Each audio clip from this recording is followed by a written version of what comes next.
So let me get this straight. A man flies from Qatar to UK to get a treatment for his heart condition and ends up sexually assaulting, raping woman in hospital bathroom. Classy. Meet Nassar, 27 years old Camel herder, who, according to his legal defense, had never interacted with women outside of his family. Apparently, that detail is supposed to help explaining why he didn't understand what it meant when she said no.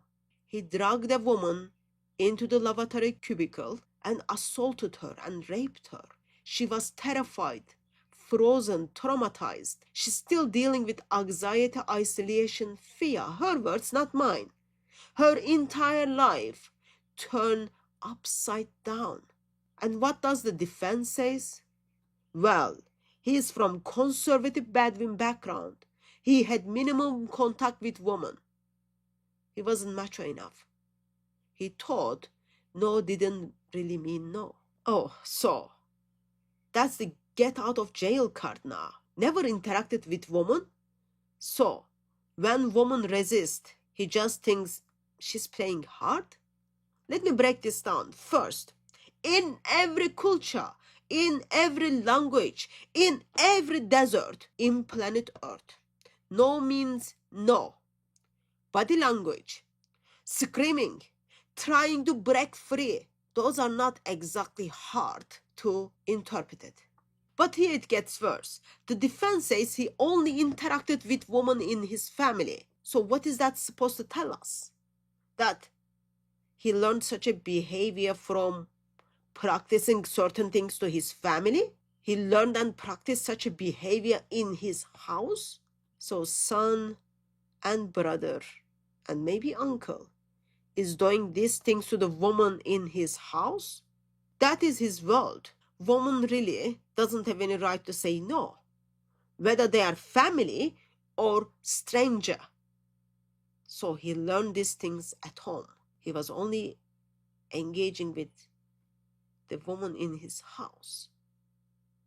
The way he is engaging woman in his house, he thinks in England, he can just put the woman in bathroom and then rape her. You might start already be thinking, what kind of ideology allows such a thing? Continue to think. I'm sure it's like you need to be Einstein to figure that out. Let's not kid ourselves, okay? This isn't about ignorance. This is about entitlement. This is about men who grew up in a context where woman consent doesn't matter. When he saw a woman in hospital in UK, in a professional space, a place of healing, he treated her like a property and he forced himself on her.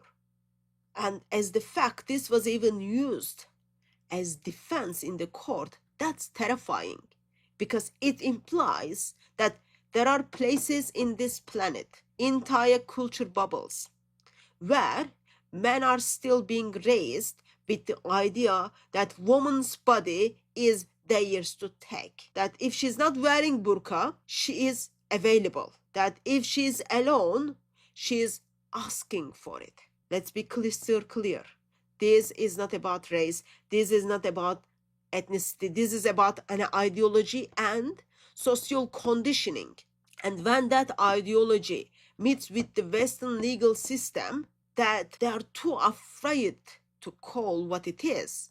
So women pay the price. You don't get to drag the woman into the toilet cubicle and then say, oops, I just didn't know any better.